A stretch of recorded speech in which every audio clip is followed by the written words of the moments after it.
جس کی age 10 years سے کم ہے یا 50 ایئرس سے پلس ہے، 50 سال سے جس کی زیادہ. کیوں؟ اس کا تعلق ایج سے کیسے ہے بھائی؟ کرونا وائرس کا امیون سسٹم کی وجہ سے. کل مجھے بہت زیادہ دکھ ہوا سوشل میڈیا پہ ایک چیز دیکھ کے. دیکھیں، کرونا وائرس ایک وبا ہے، اس کے اوپر تمسخر، مذاق، ہر چیز ہنسنا کھیلنا چاہیے، لیکن ہر چیز کا تمسخر ایسے نہیں بنانا چاہیے. مجھے بڑا دکھ ہوا کہ آپ اس طرح کے ایموجیز کو ہیش ٹیگ کرونا وائرس ہا ہا ہا، یہ کیا چیز شو کر رہے ہو؟ کچھ دن پہلے تک جب پاکستان میں اس کا کوئی مریض نہیں تھا تو ہم ان کے اوپر ہا ہا کر رہے تھے جہاں پہ یہ تھے، اور ان کو کہہ رہے تھے کہ دیکھا عذاب آیا تم پہ، دیکھا فلاں ہوا. ٹھیک ہے، اپنے ہی ملک میں جیسے کچھ کیسز آئے تو ہم نے کہہ دیا اللہ کی آزمائش ہے. مطلب ہمارا یکدم رویہ چینج ہو گیا، ہم نے کہا ان پہ عذاب، ہم پہ آزمائش آ گئی. جب یہ باتیں اس وقت بھی کر رہے تھے، اس وقت پاکستان میں کوئی مریض نہیں تھا، تو اس وقت بھی مجھے تھا کہ یار یہ غلط کر رہے ہو. ان جس بھی کنٹریز میں اس وقت تھے کرونا وائرس، آپ ہنس رہے تھے ان پہ اور کہہ رہے تھے. تو میرے دل میں وہی والی بات آ رہے تھے کہ دشمن مرے تے خوشی نہ کریے، سجنا بھی مر جانا ہو. اب وہ چیز آ رہی ہے، اور اب بھی کچھ نادان ہمارے ایسے ہیں، کچھ ایسے معصوم بھائی ہیں. چیزیں ہر چیز کے میم نہیں ہوتے بھائیوں، ہر چیز کا تمسخر. کوئی بندہ آپ کو غصے میں ڈانٹ رہا ہے اور آپ اس کا تمسخر بنائیں، یہ تو جلتی پہ تیل والا کام کرتا ہے. اگر یہ اللہ کی طرف سے کوئی آزمائش یا عذاب ہے تو آپ اس سے کیا اس کو شو کر رہے ہیں کہ دیکھ تو نے ہم پہ سختی بھیجی، ہم نہیں رجوع کرتے، ہم اس کا بھی تمسخر بڑھائیں، اس کا بھی مذاق بنائیں گے. تو یہ للکارنے والی بات نہیں ہے. پھر اگر کوئی کر بھی رہا ہے تو آپ شیئر کرنے سے تو رک سکتے ہو نا ایسی چیز کو. نہیں یار مجھے اتنا شعور ہے. اس طرح بچپن میں نا بڑی اچھی ایک میرے بڑے بھائی ہیں، اللہ تعالیٰ ان کو صحت والی لمبی زندگی دے. سب سے بڑے بھائی شہزاد علی، والد کے وفات کے بعد بڑے بھائی کا درجہ باپ کے برابر ہوتا ہے. بڑا ادب کرتا ہوں. انہوں نے بچپن میں مجھے ایک بڑی اچھی بات سمجھائی. انہوں نے ایک بات کہی کہ علی کبھی بھی آخرت کو رکھ کے، قبر کو رکھ کے، دوزخ کو رکھ کے کبھی بھی ان کا مذاق نہیں بنانا. لوگ اپنے لطیفوں میں، اپنی جگتوں میں، اپنی ان چیزوں میں یوز کر جاتے ہیں نا، کہتے ہیں یار اوائڈ کرنا، دنیا میں اور بڑی چیزیں ہیں، کبھی بھی ان کا مذاق نہ بنانا.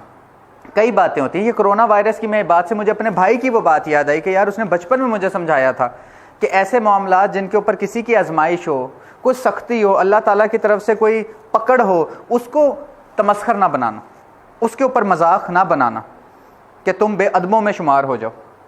آپ اس خوف و ہراس میں نہ جائیں، آپ اس سے نیٹ رزلٹ لیں. احتیاط کرنی ہے تو اس کے اوپر جا کے اپنے آپ کو ایجوکیٹ کریں، احتیاط کریں. اور اگر اس سے اللہ تعالیٰ سے رجوع ہی مقصود ہے تو رجوع کریں.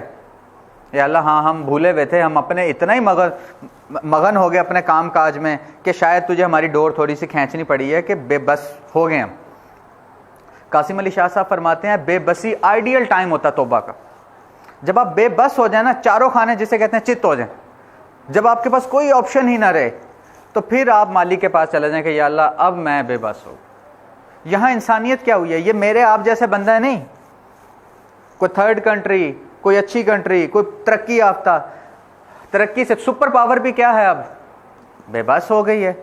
جو بے بسی ہوتی ہے اس کے اوپر آپ اللہ کے حضور پیش ہوں. توبہ کا آئیڈیل ٹائم ہے یہ کہ اللہ جو بھی ہوا، ہمیں ایک ٹائم مل گیا نا، ہمیں احساس ہو گیا کہ اگر یہ چیز ہے، موت قریب ہے، تو یا اللہ ہمیں تیاری کی توفیق دے دے اگلی منزل کے لیے. تو رجوع، اگر اس سے رجوع مقصود ہے تو رجوع لو نا، خوف نہ لو. اتنا خوف کرونا کا نہیں، اس کا ہونا چاہیے. یہ رجوع کے لیے ہے. دیکھو بچے بے بسی میں دعا کرتے ہیں تو یہی آخری سے. کرونا کو چھوڑو، کچھ عرصہ پہلے ایک بہت ہی سنگین واقعہ ہوا آسٹریلیا میں جو آگ لگی. ساری فائر بریگیڈ، ساری طاقتیں لگا لی، نہیں روک پائے. آخر کیا ہوا؟ دعائیں مانگی، اللہ تعالیٰ نے کہا ہاں اب آئے ہو نا صحیح ٹریک پہ، مانگو نا. بے بس ہو گئے ہو، مانتے ہو پھر سپر پاور. بارش کی ختم ہو گیا. ساری انسانیت، ساری ٹیکنالوجی دھری کی دھری رہ گئی تھی کہ نہیں رہ گئی تھی. یہ کچھ دن پہلے کا واقعہ. یہ ہمیں نا الارم جیسے نہیں دیے جاتے تھوڑا تھوڑا کہ بھائی جی بھول تو نہیں گئے مجھے، سپر پاور ہوں، میرے سے مانگو، میرے سے چیزیں. اب یہ نکھیت سا وائرس آ، کبھی ہم قرآن پاک میں یہ جب پڑھتے تھے نا کہ جی وہ ابابیل آئے، وہ چڑیوں سے ایسا کام لے لیا، مچھر سے نمرود کو. اب مچھر سے بھی چھوٹی چیز ہمارے لیے چیلنج بنی ہوئی ہے ہم سوچتے تھے یار مچھر سے اس وقت کے شہنشاہ کو وہ ہلا، اب آنکھ سے جو نہیں نظر آ رہا، اب وہ چیلنج بنی ہوئی ہے کہ نہیں؟ اینڈ رزلٹ کیا ہے؟ آنے والے وقت میں اللہ اگر ہمیں توفیق دے، ہم اس کا اپائے کر چکے ہوں گے کہ دنیا میں کتنی بیماریاں ہیں، وائرسز آئے، ہم نے اوور کم کر لی ہے نا، آتے رہے، یہ بھی وقت کے ساتھ ہو جائے گا، لیکن رائٹ ناؤ کیا مقصود ہے اس چیز کو سمجھو، تھوڑا رجوع کی طرف جاؤ. یا اللہ یہ ہو گیا. اب اس کی ٹیکنیکل چیزوں کو ڈسکس کر لیتا ہوں.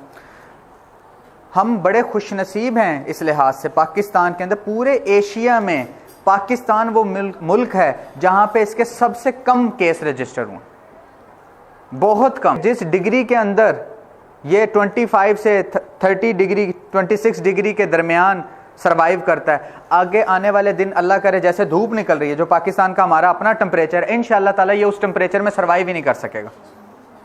بچنا ضرور ہے، لیکن آپ ہیں ینگ. اس کی جو ریسرچ سامنے آئی ہے، اس سے سب سے زیادہ جو افیکٹ ہو سکتا ہے وہ 10 سال سے جس کی عمر کم ہے بچے کی، بچہ یا بچی جس کی ایج 10 ایئرس سے کم ہے یا 50 ایئرس سے پلس ہے، 50 سال سے جس کی زیادہ. کیوں؟ اس کا تعلق ایج سے کیسے ہے؟ بھائی کرونا وائرس کا امیون سسٹم کی وجہ سے. آپ ینگ ہیں، آپ کا امیون سسٹم سٹرونگ ہے، آپ اس کے خلاف خود بخود، اس کی ویکسینیشن یہ تو نہیں ہمارے پاس ابھی، لیکن آپ کی باڈی کے اندر اللہ تعالیٰ نے ایسی انٹیلیجنس سسٹم رکھا ہوا ہے اندر سے جو اس کے خلاف قوت مدافعت جو آپ کی ہے، جو جوان بندے کی، وہ خود ہی لڑ لیتی ہیں. اللہ نہ کرے اگر آیا بھی تو آپ کو وہ اتنا افیکٹ نہیں کرے گا، آپ کو اوور کم اس پہ کر جائیں گے. آپ جوان ہیں، آپ ینگ ہیں. ایک بات کا ضرور خیال رکھنا، کیونکہ اگر آپ کی امیون سسٹم بہت ہی زیادہ ویک ہے تو ممکن ہے کہ آپ بھی افیکٹ ہو سکیں. تو اس لیے میں یہ کہتا ہوں کہ ریسرچ تو ہمارے سامنے ہے کہ 50 سال سے اوپر والوں کے لیے زیادہ خطرہ ہے، 10 سال سے کم عمر والوں کے لیے. ہمیں بھی احتیاط کرنی چاہیے اور اپنے امیون سسٹم پہ نظر رکھنی چاہیے کہ یار میں ایسی ایکٹیویٹیز تو نہیں کر رہا کہ میرا امیون سسٹم ڈاؤن ہوا ہے، میں کچھ ایسا کھا پی تو نہیں رہا، یا میں کچھ اگر بیمار ہوں تو فوری طور پہ ریلیکس کر کے اپنے آپ کو کور کر لو کہ اس بیماری کی حالت میں اگر وائرس آئے تو تم اس کے شکار نہ ہو جاؤ. اب بات کچھ سمجھ آ رہی ہے؟ اپنے آپ کو دھوپ اگر آپ کا کوئی ایسی ایکٹیویٹیز آپ انڈور میں بیٹھے ہیں تو اپنے آپ کو دھوپ لگوائیں، وٹامن ڈی لیں، دھوپ لگے، آپ کی باڈی کا وہ ٹمپریچر ہو کہ آپ ایکسپوز کریں اپنے آپ کو تھوڑا سا دھوپ کے سامنے، کیونکہ میں نے آپ کو بتایا ہائی ٹمپریچر اس کے لیے موت ہے. تو اپنے آپ کو اپنے آپ کو ایک تو فریش رکھیں، ہاتھ منہ دھوئیں، وضو کریں، نماز پڑھیں، ویسے ہی 5 دفعہ دھل جائے. تو اپنے آپ کو ان دنوں میں خصوصاً یہ پیک چل رہی ہے وائرس کی، اور آپ اپنے آپ کو فریش اور امیون اچھا فیل کریں.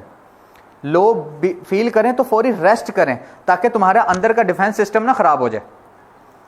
یہ اللہ تعالیٰ کا نظام ہے. ہم بہت زیادہ اوور ایکسائٹیڈ ہو کے بہت زیادہ کام کر رہے ہوں نا، اوقات سے زیادہ اپنے آپ سے کام لے رہے ہوں تو اللہ تعالیٰ بخار دے دیتے ہیں، ریسٹ کر لو. بس سمجھ آ رہی ہے کہ آپ اوور ہوئے اس طرح اس مشین کو یوز کرتے رہو گے تو یہ باڈی خراب ہو جائے گی. تو ہم بل جبر آرام کرتے ہیں، پھر بخار ہو جاتا ہے نا ہر چیز کو سرنڈر کر دیتے ہیں. کچھ دن پہلے میں نے آف لے لیا تھا نا، 1 دن کی چھٹی کر لی تھی. میں بہت زیادہ کام، کئی راتوں کا جاگا ہوا تھا. پہلا میں نے کیا بتایا؟ پانی پیتے رہیں، وضو کرتے رہیں، ہاتھ منہ دھوتے رہیں، ٹھیک ہے، امیون سسٹم پہ نظر رکھیں. پھر بار بار اپنے ہاتھ کو اپنے چہرے پہ مت لگائیں، یا خارش یا کوئی چیز ایوائڈ کریں غیر ضروری. اچھا باقی چیزوں کو بھی جو باہر آپ کو جانا پڑے گا ہی، اگر ادارے تعلیمی ادارے بند بھی ہو جاتے ہیں تو باقی ایکٹیویٹیز تو آپ کی ہیں نا گھر میں چیزوں میں، تو غیر ضروری طور پہ چیزوں کو مت ٹچ کریں. خوف و ہراس نہیں پیدا کرنا اپنے اندر، احتیاط پیدا کرنی ہے. ہم پوری انسانیت انشاءاللہ بڑی جلدی اس سے نکل آئیں گے اگر ہم نے رجوع کر لیا. قاسم علی شاہ صاحب کا جملہ پھر سے، قدرت آپ کے ساتھ وہ عمل دہراتی رہتی ہے زندگی میں جب تک آپ اس سے وہ چیز نہیں اخذ کر لیتے جو قدرت آپ کو سکھانا چاہ رہی. I am going to repeat these words. قدرت آپ کے ساتھ وہ عمل دہراتی رہے گی جب تک آپ اس عمل سے وہ نتیجہ نہیں سیکھ جاتے جو قدرت سکھانا چاہ رہی ہے. یہ جائے گا تو کچھ اور آ جائے گا، کچھ اور جائے گا تو کچھ اور جائے گا. اللہ نہ کرے اگر ہم نے اس سے وہ اخذ نہ کیا جو قدرت سکھانا. ایک بہت بڑا مسئلہ آیا کچھ عرصہ پہلے آسٹریلیا کا، آگ لگ گئی، کتنا کچھ ہو گیا، رجوع نہیں کیا، یہ آ گیا. اللہ نہ کرے یہ جائے تو کوئی اور چیز. اس سے پہلے ڈینگی آ گیا. یہ آج کل کے دور کی چیزیں ہیں کہ نہیں؟ یہ تھوڑے سے اشارے ہیں کہ اپنے آپ کو میرے سامنے سرنڈر کر دو. مان لو